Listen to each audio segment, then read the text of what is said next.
hair. Samson, again, was alone. With revenge in mind, he rode his horse ahead.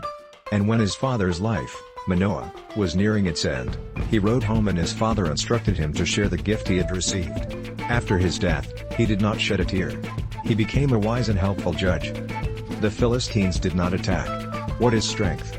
He asked every physicist on his way. He asked, crushing stones into dust in a handful. Dark powers tried to take over him. Lust and vengeance burned in him like two flames, even though he was already a judge in his heart. God is said to be time and 2 times and a half time. This is his bit. However, Samson did not have that much time. He went to Gaza and sought out Moloch, the killer of his family. He slit the throat of a scarred Philistine, Malchus, with his own Philistine sword arm. Revenge was the beginning. They were wise among the Philistine generals, but they were also sharp. General Tarak was both wise and penetrating. He needed a terrorist to terrorize Samson. 1,100 pieces of silver from each Philistine general in the council chamber demanded Delilah for being the bait. They wanted to hit the weakest part of Samson's body. They thought it was a penis. Delilah had warned the generals that sometimes the fish ran away with the bait. Samson means son of the sun. Delilah was a relative of the king, Samson a chosen one of God.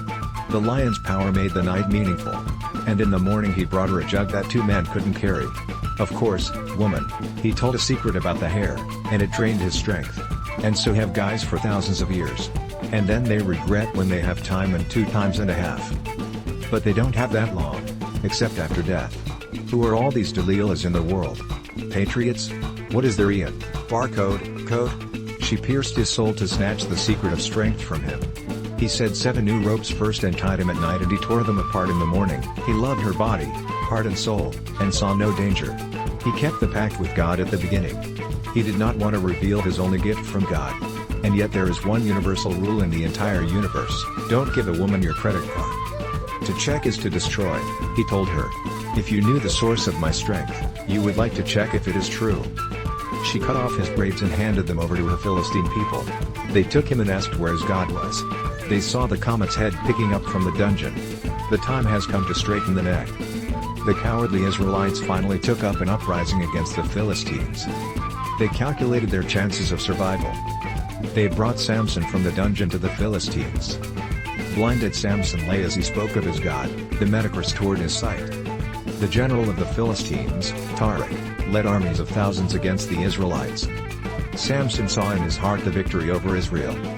They put Samson in a cage on a hill for everyone to see. The Israelites had stupid commanders and unfashionable bronze weapons. The Philistines dragged the enemy into a trap by pretending to retreat into a ravine.